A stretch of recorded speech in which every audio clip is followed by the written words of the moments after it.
believe and continuously repeat the myth that undocumented immigrants don't pay taxes.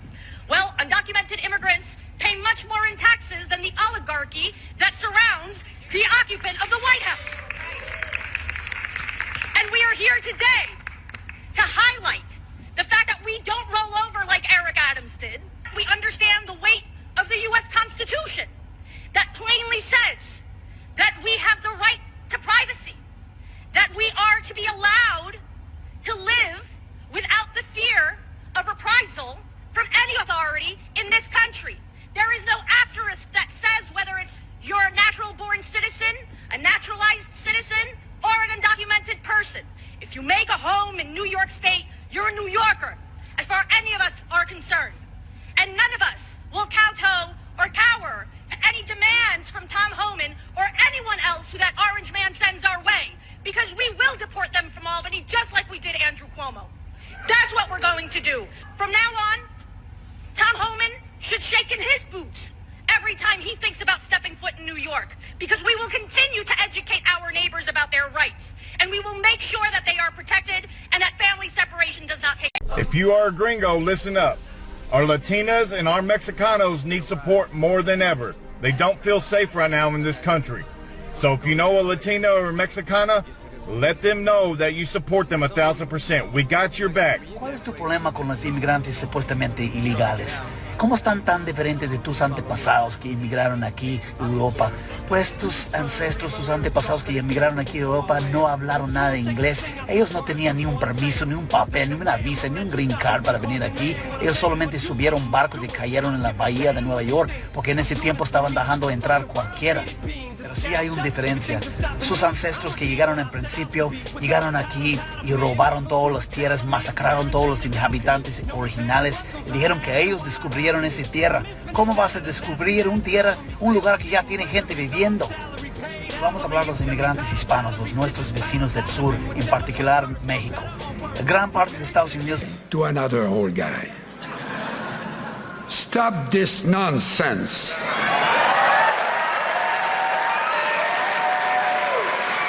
Canada will never join the United States. I can tell you that my parents were not millionaires from New York. They were workers from Shawinigan. But my mother taught us good manners. She would have been ashamed of me if I had treated anyone the way that the president treated my prime minister and the president in Ukraine in the last few weeks.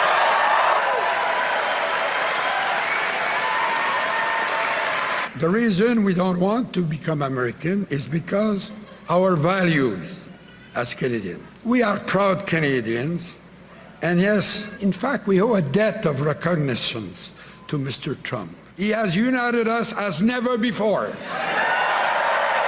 All dressed up and nowhere to go.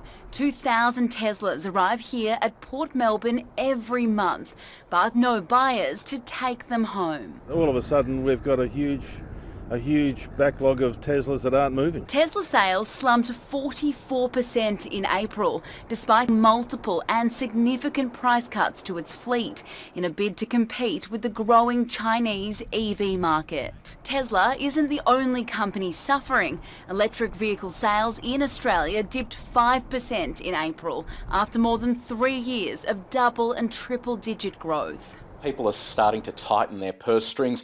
They really want value out of a car. Experts say the sector is struggling to advance beyond the early adopter phase. People are just a little bit weary about those price fluctuations and what it means for them when it comes to resale time. 7 News sought comment from Tesla on several occasions, but received no response. A litre of gas in White Rock, BC, so just across the border, is $1.85 a litre, but at Mike's gas station it costs $1.58. So that is 20 cents cheaper a litre. But now he's struggling to see customers. When this tariff war came into effect, did you see the impact right away? About 80% of my customers are Canadian. I understand the world's frustrating right now. I think the Canadians they're hurt. We probably lost 45%. It's rough. For viewers in Canada, including a lot of people in British Columbia, what's your message to Canadians? We love you. We're caught up in this mess. Sorry that all this is going on. We're down here. We've been waiting to get you guys back here. And my message to Canadians is, hey, don't let one big issue ruin a whole life of Canada and the U.S. doing great together. We got one issue now. Let's talk it out instead of having a crazy war. Let's start with the stock market. Did you know that in the past month, the Dow Jones has lost more than 1,500 points? This is not a small deal, because the Dow Jones is the most important index measuring the health of the U.S. economy. And what's shocking is, even Fox News, the media that has always supported Trump, can't cover up this truth anymore. According to the latest data from Bloomberg, just last week, the S&P 500 dropped by 3.5%. The biggest decline since the beginning of the year. This is not something any investor wants to hear, especially when the economy is on the path to recovery from the pandemic. But instead of facing it head on, Trump blames the Biden administration. So, what really happened? There's a new bill in Congress that is hoping to stop Trump from forcibly annexing the countries he has his sights on. Congressman Seth Magaziner put forward the No Invading Allies Act, which aims to ban funding for the armed forces to engage in operations to invade or seize territory from Canada, the Republic of Panama, or the self-governing territory of Greenland without congressional approval. Why did you feel the need to do this? Well, because President Trump has erratically and irresponsibly been talking about seizing territory from allied nations to the United States.